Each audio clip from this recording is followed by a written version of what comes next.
为了抢夺迦南学院的异火，韩风更是花了血本，请了一众黑角域的高手过来。见苏谦大长老拒绝交出异火，双方人马便展开了大乱斗。萧炎望着天空的战斗，有些不知所措。药老则冷静地对着萧炎说道：“先等等吧，如果我们单独去破解封印抢夺异火的话，就会成为众矢之的。”萧炎听完微微点头。可就在他看戏入神时，战圈内的一个死敌范劳，他发现了萧炎，并对他一顿围追猛打。虽然范劳实力是4星斗皇，但萧炎在药老灵魂力量的加持下，打得对方狼狈不堪。学员也被萧炎这一幕震撼到，纷纷给他呐喊助威。此时的陨落心炎趁着双方打得火热，再次暴动，试图突破封印。苏谦无奈只得脱离战场，回来继续施展封印，而韩风也并未追击，他打算他们两败俱伤时再出手。韩风目光扫过范劳的战区，发现对战的青年竟然也身怀异火，他顿时就狂喜了起来。如果能把他的青莲地心火和内院的陨落心炎都搞到手的话，那自己的实力将要迎来暴涨。就算到时迦南学院的院长芒天尺回来，他也不惧。突然，陨落心炎幻化的无形火蟒就对着韩风暴冲而去，他感应到韩风身上的异火，所以本能的想吞噬对方。韩风只能带着黑角域的强者予以回击，他控制着海心焰与陨落心炎的无形火焰疯狂对轰，瞬间整个天际的温度都暴涨了起来。后来无形火蟒几个闪掠间，就一尾巴把韩风拍下了天空，韩风更是一口老血狂喷而出。就在韩风被击落后，陨落心炎猛地掉头对着萧炎冲了过来，萧炎体内的青莲地心火也有所感应，自动的暴涌而出。他借助药老的力量，快速地躲避了陨落心炎的攻势，也伺机找寻他的异火本源。本源一般比较脆弱，一旦被击中，这异火就将受到重创。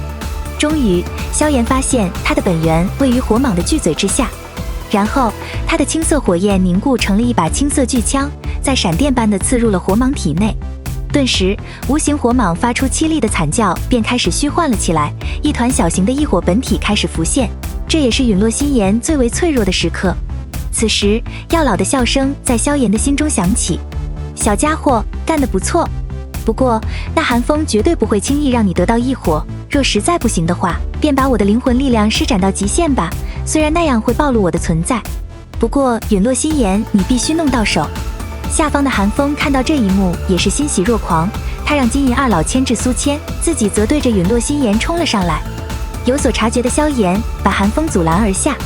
韩风笑道：“小兄弟，想必你也知道，一人体内只能存在一种异火，若是再容纳第二种的话，异火便是会互相排斥，届时会有爆体的危险。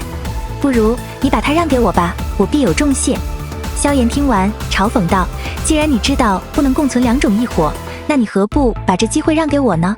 韩风淡漠道：“既然如此，那我便将你的异火一起收下吧。”瞬间，天空上的两人疯狂地使用异火对轰，产生的爆炸声连绵不断。萧炎虽然狼狈，但那远处的韩风同样好不到哪去。突然，韩风整个人都震惊了起来，他大声喊道：“你修习的功法是什么？快告诉我，否则我杀了你！”瞧得这般疯狂的韩风，萧炎笑道：“你自己还不清楚吗？”韩风顿时明白了，这是焚诀，比他的更加纯粹与正统。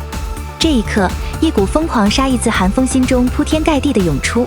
不一会，药老的声音再度响起：“我想他迟早会发现的，既然如此，那就给他个惊喜吧。”萧炎迟疑了一会，便彻底放开了药老庞大的灵魂力量。这突如其来的气息令韩风脸色难堪了起来，脑海中那道苍老人影逐渐浮现，然后他极度骇然地说道：“你没死，怎么可能？”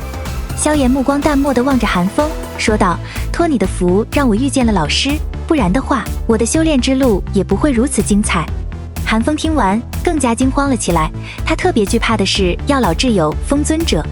即使药老已经失踪多年，但风尊者依然不屈不挠地在寻找着药老的踪迹，甚至其中还有几次调查了韩风，但由于没有证据的缘故，他倒是对韩风无可奈何。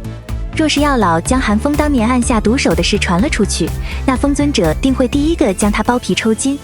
想到此处，韩风心头顿时涌现了一股要将他们杀人灭口的冲动。